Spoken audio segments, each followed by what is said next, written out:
दोस्तों, कभी आपने सोचा है कि हमारा नजरिया ही हमारी सबसे बड़ी ताकत या सबसे बड़ी कमजोरी बन सकता है? चलिए, इस वीडियो में हम लोग यही सीखते हैं कि कैसे सही सोच से हम अपनी जिंदगी को बेहद खूबसूरत बना सकते हैं। खूबसूरत का मतलब है कि हम हर वो चीज को हासिल कर लें जो हमें हमारी जिंदगी को बेहतर बना सकती है, हमारी परेशानी को हमसे दूर कर सकती है। फिर वो कुछ भी हो सकता है, जैसे कि खुशी, पैसा, सफलता, यानी कि कुछ भी हो सकता है। तो चलिए इसे एक कहानी के माध्यम से समझते हैं। तो चलिए कहानी शुरू करते हैं। लेकिन हमेशा की तरह आप लोगों से बस एक छोटी सी रिक्वेस्ट है कि यार, अगर से अभी तक आप लोगों ने वीडियो को लाइक और चैनल को सब्सक्राइब नहीं किया है तो यार प्लीज वीडियो को लाइक और चैनल को सब्सक्राइब करके बेल आइकन की घंटी दबाकर ऑल को जरूर सिलेक्ट कर लें। एक बार एक युवक एक पेड़ के नीचे लेटा हुआ था। वो भारी मन से गहरी सांसें ले रहा था, उदासी हालत में कुछ सोच रहा था। उसकी आंखों से आंसू बह रहे थे। तभी उसी रास्ते से एक बुजुर्ग व्यक्ति कहीं जा रहे थे। उन्होंने देखा कि पेड़ की छाया तो बहुत अच्छी है, इसलिए थोड़ा आराम करने का इरादा बना लिया। जब बुजुर्ग व्यक्ति वहां बैठे तो उन्होंने देखा कि एक युवक वहीं पर लेटा हुआ है। उसकी आंखों से आंसू बह रहे थे और वो लंबी गहरी सांसें ले रहा था। बुजुर्ग व्यक्ति ने उससे पूछा कि क्या हुआ बच्चा, तुम मुझे काफी उदास लग रहे हो, क्या बात है? युवक ने बुजुर्ग व्यक्ति की तरफ देखा और कहा कि जाने दो बाबा, मेरा गम जानकर आप क्या करोगे? बुजुर्ग व्यक्ति ने कहा कि बच्चा, अगर ऐसी बात है तो जाने ही दो, लेकिन बच्चा एक बात याद रखना, अगर तुम मुझे अपनी परेशानी बताते हो तो हो सकता है मैं तुम्हारी कुछ मदद कर सकूं। वैसे भी मैं तुम्हारे दादा की उम्र का हूं, मैंने इस दुनिया को बहुत अच्छे से देखा और समझा है, बाकी तुम्हारी मर्जी। तब वो युवक उस बुजुर्ग व्यक्ति के पास आया और कहा, क्या बताऊं बाबा, मैं बहुत परेशान हूं। मुझे ऐसा लगता है कि पूरी दुनिया मेरे खिलाफ है, हर कोई मुझसे नफरत करता है, मेरे सारे प्रयास बेकार जा रहे हैं, मैं जो कुछ भी करता हूं उसमें मैं फेल होते जा रहा हूं, मुझे ये जिंदगी एक जंग जैसी लग रही है। बुजुर्ग व्यक्ति ने कहा कि बच्चा, तुम्हें क्या लगता है जिंदगी एक जंग है? उस व्यक्ति ने कहा कि हाँ बाबा, मेरी हर दिन किसी ना किसी से लड़ाई होती है, मुझे लोग बुरी नजरों से देखते हैं, मैं कहीं भी आ जा नहीं सकता क्योंकि मुझे ऐसा लगता है कि हर कोई मुझसे नफरत करता है। यह सुनकर बुजुर्ग व्यक्ति ने एक हल्की सी मुस्कान दी और फिर कहना शुरू किया। बुजुर्ग व्यक्ति ने कहा कि बच्चा, जिंदगी को ना एक खेल की तरह लो, इसे एक जंग की तरह मत देखो। अगर हमेशा तुम्हें लगता है कि दूसरे लोग तुमसे नफरत करते हैं, तुम्हारे खिलाफ हैं और तुम्हारा सहयोग नहीं कर रहे हैं, तो इससे तुम्हारी खुद की जिंदगी फीकी पड़ जाएगी। तुम्हें हमेशा ऐसा लगेगा कि तुम्हें हर चीज के लिए बहुत मेहनत करनी पड़ रही है, तुम्हें खुशी महसूस नहीं होगी, तुम हमेशा उदास रहोगे, तुम्हारे अंदर नकारात्मक भावनाएं बढ़ती जाएंगी। बच्चा, सबसे पहले तो जिंदगी को एक युद्ध की तरह देखना बंद करो। ये मत सोचो कि हर कोई तुमसे अलग है, बल्कि तुम ये सोचो कि ये एक खेल है। एक खेल में दो प्रतिद्वंदी या दो पक्ष हमेशा होते हैं। ये सोचो कि तुम और तुम्हारे लक्ष्य खेल का एक पक्ष है और दूसरे पक्ष में तुम्हारी नकारात्मक भावनाएं, तुम्हारी कमजोरियां, बुरी परिस्थितियां या दूसरे लोग भी हो सकते हैं। लेकिन हर किसी को इस नजरिए से मत देखो कि ये मेरी मदद नहीं कर रहे हैं या ये मेरा भला नहीं चाहते हैं। ये नजरिया जो है ना बच्चा, कि जिंदगी में मेरा भला सिर्फ मैं ही सोच रहा हूं, इस नजरिए को सबसे पहले बदलना जरूरी है। क्योंकि जिस तरीके से तुम दुनिया को देखते हो उसी तरीके से दुनिया तुम्हें देखती है और तुम्हारे लिए वैसा ही काम करती है। इसीलिए तो कहा जाता है कि जिंदगी एक आईना है। हमारी जो दुनिया है वो एक आईने की तरह होती है। हमारे ही विचार, हमारी ही भावनाएं, हमारी ही ऊर्जा को वापस हमारी जिंदगी में लेकर आती है। तो सबसे महत्वपूर्ण चीज जो तुम्हें सीखनी है वो ये है कि तुम्हें अपने ध्यान और अपने जीवन को अपने लक्ष्यों की ओर केंद्रित करना है। ये नहीं सोचना है कि हर बार कोई दूसरा हमारे साथ क्या कर रहा है। जितना ज्यादा तुम्हारा ध्यान दूसरे लोगों और उनकी बातों पर जाएगा, उतनी ज्यादा तुम्हारी ऊर्जा नीचे गिरती जाएगी और तुम अपने दिमाग को नियंत्रित और शांत नहीं रख पाओगे। दूसरी महत्वपूर्ण चीज जो तुम्हें समझनी है वो ये है कि तुम्हारी ऊर्जा ही तुम्हारे समस्याओं का कारण है। तुम्हारी जिंदगी में आज जो भी समस्याएं हैं, दुख हैं, वो सब तुम्हारी ही ऊर्जा से आ रही है। इसका मतलब ये नहीं है कि तुम अपना बुरा चाहते हो, लेकिन तुम्हारे अंदर एक अवचेतन मन है जो तुम्हारे अतीत को पकड़े बैठा है। क्योंकि हम जीवन में जो भी अनुभव करते हैं, अच्छा बुरा या जो इतना जरूरी भी नहीं है, वो सब हमारे अवचेतन मन के अंदर बैठ जाता है और वहां बैठकर सारी जिंदगी हमें एक अनसुनी आवाज देता रहता है। कौन सी आवाज देता है पता है आपको? वो देता रहता है कि ये सही है, ये सही नहीं है, ये करना चाहिए, या ये नहीं करना चाहिए। लेकिन जिस आवाज पर हम ज्यादातर निर्भर रहते हुए अपना काम करते हैं, लोगों को देखते हैं, लोगों से मिलते जुलते हैं, निर्णय लेते हैं, वो आवाज ही शायद गलत है। क्योंकि ये आवाज तुम्हारे अवचेतन मन में बैठे तुम्हारे अतीत से आ रही है, तुम्हारी यादों से आ रही है, तुम्हारी पुरानी जानकारी से आ रही है, जो ज्यादातर समय शायद इतनी सही नहीं होती है। क्योंकि बचपन में हम सब ने भावनाओं को महसूस किया है। एक छोटा बच्चा जो होता है वो चीजों को समझ नहीं सकता, उसके अंदर अभी उतनी समझ नहीं है कि वो चीजों को समझ सके, परख सके, लेकिन वो उसे महसूस करता है। हो सकता है उसने कुछ ऐसी चीजें महसूस की हो जो उसके आसपास चल रही हो।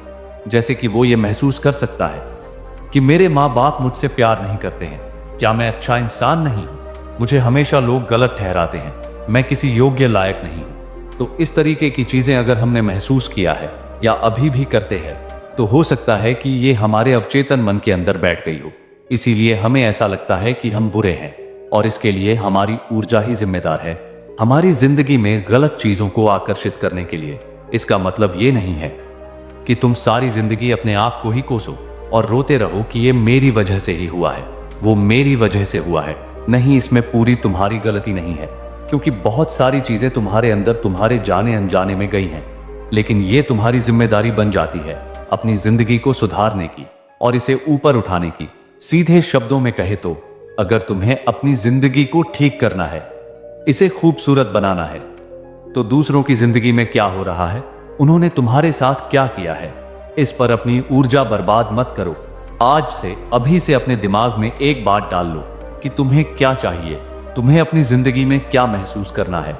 और जिस तरह तुम स्पष्ट रूप से अपने दिमाग को यह बात बताते हो, उसी प्रकार से अगर तुम अपनी नकारात्मकता को निकालने पर भी काम करोगे, तो ये दोनों चीजें साथ में दो पहिए की तरह हैं, जो तुम्हें अपनी जिंदगी में स्थिरता दिलाएंगे, परिणाम दिलाएंगे। तो सबसे पहले जो बहुत महत्वपूर्ण बात है वो ये है कि अपने शब्दों पर ध्यान दो, क्योंकि जो हमारे शब्द हैं वही हमारे विचार बन जाते हैं। आज तुम जिन शब्दों का प्रयोग करते हो, पूरे दिन अगर तुम कोई शब्द इस्तेमाल कर रहे हो, चाहे सकारात्मक हो या नकारात्मक, तो तुम देखोगे कि अगले दिन भी अनजाने में भी तुम उन्हीं शब्दों का उपयोग कर रहे हो। यहां तक कि ध्यान देने पर तुम ये भी पाओगे कि आज तुमने जो शब्द बोले हैं, कल यही शब्द तुम्हारे विचार भी बन जाते हैं। तो इसका मतलब यह है कि कहीं ना कहीं अगर तुम्हें अपनी विचार प्रक्रिया को बदलना है, अगर तुम्हें अपने अंदर बैठे गलत विश्वासों को उखाड़ना है, तो तुम्हें आज से ही अपने शब्दों पर ध्यान देना पड़ेगा। पहली चीज जो तुम्हें अपनी आदत में शामिल करनी है वो ये है कि सकारात्मक शब्द बोलो, अच्छे शब्दों का चुनाव करो, माहौल को सुधारने और लोगों की ऊर्जा को ऊपर उठाने वाले शब्द बोलो। तुम अपना तो बुरा नहीं चाहते हो, लेकिन दूसरों का भी बुरा कभी अपनी जुबान और अपने शब्दों पर मत लेकर आओ। क्योंकि अगर तुम किसी को बुरा भला कहते हो, उसके बारे में बुरे विचार रखते हो, तो तुम्हारा अवचेतन मन ये नहीं जानता कि तुम ये विचार, ये शब्द किसी और के लिए बोल रहे हो या अपने लिए बोल रहे हो। तुम्हारे अवचेतन मन के लिए तो तुम ये सब अपने लिए ही बोल रहे हो। हर बार जब हम दूसरों में गलतियां ढूंढते हैं, दूसरों की बुराई करते हैं, तो हम ये नहीं सोचते कि हमारे अंदर इसका क्या प्रभाव पड़ रहा है, हमारे अवचेतन मन के अंदर क्या चल रहा है। हमारा अवचेतन मन एक छोटे बच्चे की तरह होता है। जब भी हम दूसरों को बुरा भला कहते हैं, तो हमारे अंदर का बच्चा सहम जाता है, डर जाता है। उसे ऐसा लगता है जैसे मैं वो माता हूं जो अपने बच्चे को बुरा भला कह रही हूं, उस पर गुस्सा कर रही हूं, उसे प्रताड़ित कर रही हूं। तो अपने बच्चे यानी अपने अंदर के अवचेतन मन के बारे में सोचकर आज से ही सकारात्मक बोलना शुरू कर दो। लेकिन ध्यान रहे, सकारात्मकता का मतलब यह नहीं है कि तुम सिर्फ कहते रहो कि सब कुछ ठीक है। ऐसा बिल्कुल नहीं है, बल्कि तुम्हें यह करना भी है कि तुम्हें अच्छा बोलते बोलते अपने दिमाग में सकारात्मक विचार रखते हुए उन चीजों के बारे में ज्यादा बात करनी है जो तुम्हारी जिंदगी में तुम्हें खुशी देती है। तो अगर तुम्हारी जिंदगी में कुछ अच्छा चल रहा है, तो उस पर ध्यान दो और उसके बारे में ज्यादा बात करो। दूसरी चीज जो तुम्हें करनी है वो ये है कि अगर तुम्हें अपनी जिंदगी में कुछ भी चाहिए, पैसा चाहिए, सफलता चाहिए, किसी गोल को अचीव करना चाहते हो, या कोई मुश्किल है और तुम उससे छुटकारा चाहते हो, संबंधों को सुधारना चाहते हो, किसी इंसान को आकर्षित करना चाहते हो, व्यापार को बढ़ाना चाहते हो, तो तुम्हें अपने दिमाग में सबसे पहले यह विचार लाना होगा कि ब्रह्मांड के लिए, उस अदृश्य शक्ति के लिए तो सब कुछ संभव है, और क्योंकि मैं इन्हीं का ही एक हिस्सा हूं, इसीलिए मेरे लिए भी सब कुछ संभव है। मैं जो चाहता हूं वो मुझे जरूर मिलेगा। अगर इस तरह से जब हम अपने अंदर की बातचीत को बदलकर खुद से सकारात्मक बोलना शुरू करते हैं तो हमारी जबान पर भी वो सकारात्मकता आने लगती है। तो जैसे जैसे तुम ये कहते हो कि मेरे साथ सब कुछ अच्छा ही होगा, ये ब्रह्मांड, ये शक्ति मेरे लिए ही है, मेरे खिलाफ नहीं है, ये ब्रह्मांड तो बस देने के लिए ही बैठा है, लेने के लिए नहीं बैठा है, तो धीरे धीरे अपने आप ही हमारी सोच सुलझी हुई और आसान हो जाती है। फिर हम ज्यादा सकारात्मक सोचते हैं और हमारे काम और प्रयास भी ज्यादा सकारात्मक हो जाते हैं। बुजुर्ग व्यक्ति ने उदाहरण देते हुए कहा कि एक बार एक महिला मेरे पास आई थी जिसके ऊपर बहुत ज्यादा कर्ज था, लेकिन वो पैसों को अपनी ओर आकर्षित नहीं कर पा रही थी। उस महिला से बात करने के बाद मुझे समझ आया कि इसकी समस्या ये है कि ये अभी भी दूसरों को कोस रही है। उसे ऐसा लग रहा था कि दूसरों के कारण आज वो इस परिस्थिति में है। मैंने उस महिला को एक सलाह दी कि सबसे पहले आप अपने साथ बैठिए, एकांत में बैठिए, शांति से बैठिए, मौन में बैठिए, फिर अपने दिमाग और शरीर को शांत करिए, उसे आराम दीजिए और ये सोचिए कि आपको अपनी जिंदगी में क्या चाहिए। जब उस महिला ने शांत दिमाग से सोचना शुरू किया तो उसे समझ आया कि उसे पैसा चाहिए। इस समय सिर्फ उसे पैसों को अपनी जिंदगी में आकर्षित करना है। तो अपने आप उसके दिमाग में एक सकारात्मक विचार दौड़ने लगा कि वो पैसों को आकर्षित कर सकती है, वो उसके लायक है।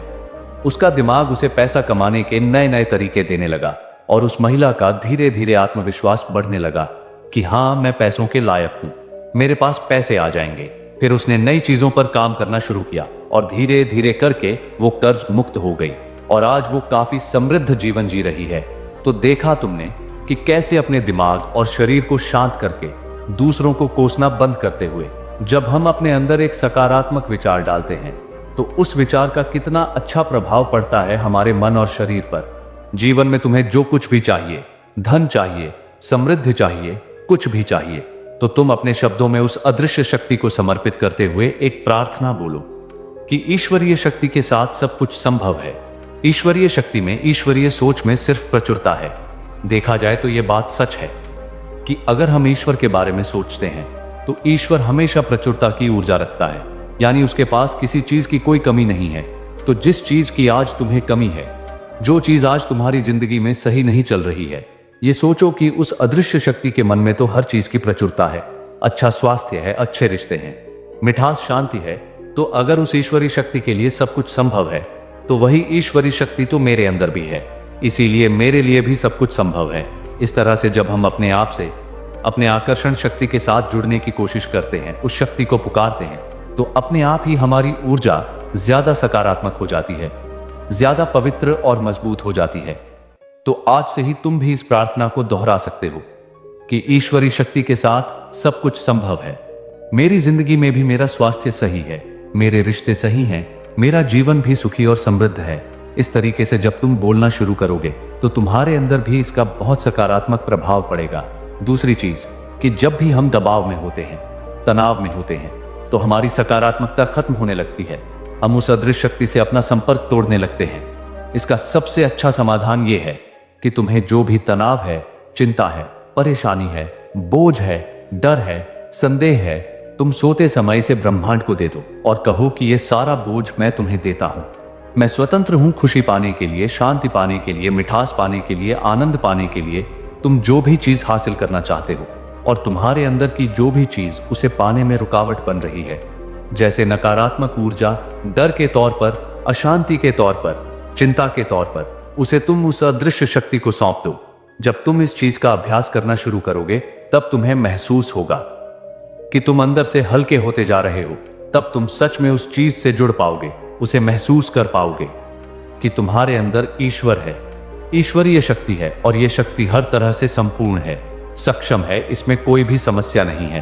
तो जब तुम उस शक्ति को अपनी समस्या सौंप देते हो तब अपने आप ही तुम्हें बहुत हल्का महसूस होगा और तुम्हारी रात की नींद भी बहुत अच्छी हो जाएगी। इसीलिए अगर तुम हर दिन शांत और हल्का महसूस करना चाहते हो, रात में चैन की नींद सोना चाहते हो, तो आज से तुम भी सोने से पहले अपनी सारी समस्याएं ईश्वर को सौंप दो।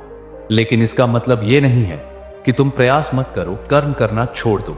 ऐसा नहीं करना है। अगर तुम्हारे पास कोई योजना है या जो भी प्रयास तुम कर सकते हो वो जरूर करो, लेकिन रात में सोने से पहले दिन भर जो भी प्रयास किया है, तुमने कर्म किया, उसे भी ईश्वर को सौंप दो, क्योंकि तुम नहीं जानते कि आज तुमने जो प्रयास किया है वो सच में सही था या गलत था, कितने समय में वो परिणाम लाएगा, ये सब तुम नहीं जानते हो। इसीलिए तुम्हारे अंदर धैर्य का होना, स्वीकृति का होना बहुत जरूरी है।